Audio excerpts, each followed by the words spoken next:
बोलिए संत बाबा की जय।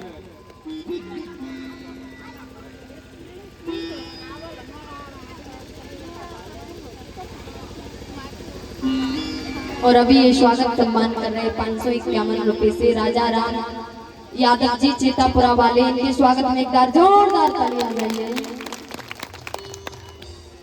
तो मेरे प्रभु ने शिशुपाल के 2 हाथ हटा दिए, 2 हाथों का कर दिया, 4 हाथ थे शिशुपाल के। शिशुपाल के 4 हाथ थे और उसकी मैया ने कहा था, प्रभु ये मेरा पुत्र कभी अपराध करे तो इसे क्षमा कर देना। तो भगवान ने कहा, देखो मैं ये 100 बार अपराध करेगा मैं इसे क्षमा कर दूंगा, जैसे ही जो 101 बार करेगा तो मैं इसका सर धड़ से अलग कर दूंगा। तो आज जब रुक्मिणी मैया का विवाह शिशुपाल के साथ तय हुआ, उस दिन से शिशुपाल भगवान से बैर करने लगा। रोज अपनी सभा में बैठता और भगवान को 99 गाली रोज देता। आज शिशुपाल इतना क्रोध में था कि सब कुछ भूल गया और भगवान को इतनी गाली दी कि 100 गाली से भी ऊपर 101 गाली जैसे ही शिशुपाल ने दी, मेरे प्रभु के दिव्य सुदर्शन चक्र ने आज शिशुपाल का सर धड़ से अलग कर दिया और शिशुपाल का उद्धार कर दिया। बोलिए द्वारिकाधीश भगवान की। आज मेरे प्रभु ने शिशुपाल का उद्धार कर दिया। सबने तय कर लिया कि प्रथम पूजा हमारे भगवान द्वारिकाधीश की जाएगी। तो सोचा कि सबको क्या क्या करना चाहिए, क्या कार्य करें हम। तो भगवान ने दुर्योधन और कर्ण को दान करने का, जितने भी भोजन करके जाएं उनको दक्षिणा दें। तो दान करने का काम उनको दिया, क्योंकि दान वही करता है जो दुश्मन होता है। यदि हमारे दुश्मन को हम निमंत्रण में बुलाएं तो वो कितना दान देगा, वो सोचेगा कि इसका दान बहुत खर्च होना चाहिए। तो दुर्योधन और कर्ण को दान देने का काम दिया। कर्ण के हाथ में एक रेखा ऐसी थी कि जितना भी दान देगा उतना ही बढ़ेगा।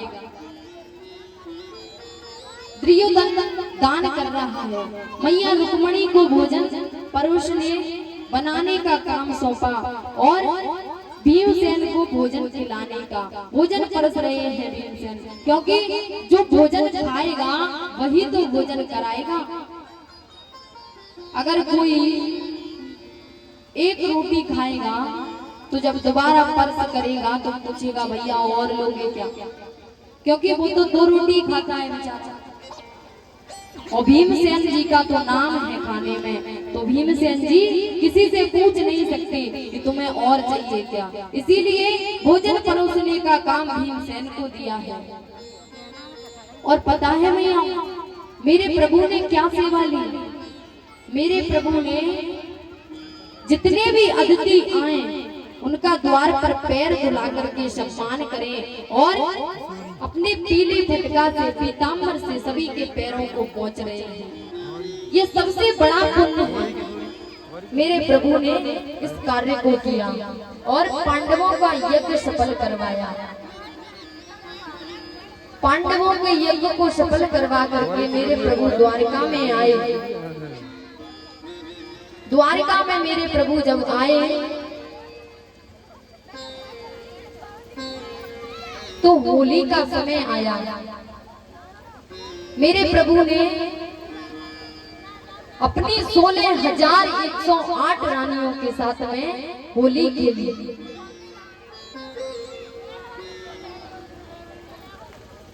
सभी रानियों के साथ में भगवान होली खेलने के लिए भगवान ने 16,108 रूप बनाए और सभी रानियों के साथ में होली खेलने लगे।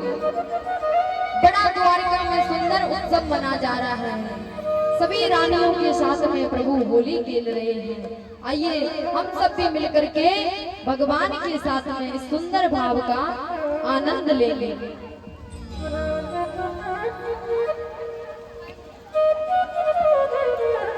हाथ उठाइए मैयाओं सभी। अच्छा ये बताओ मैयाओं, भगवान की द्वारकाधीश भगवान की होली है। देखो भगवान ब्रज में भी होली खेलते थे, अब भगवान अपनी रानियों के साथ में होली खेल रहे हैं राजा बनके। तो भगवान के भाव को कौन कौन गाएगा, कौन कौन भगवान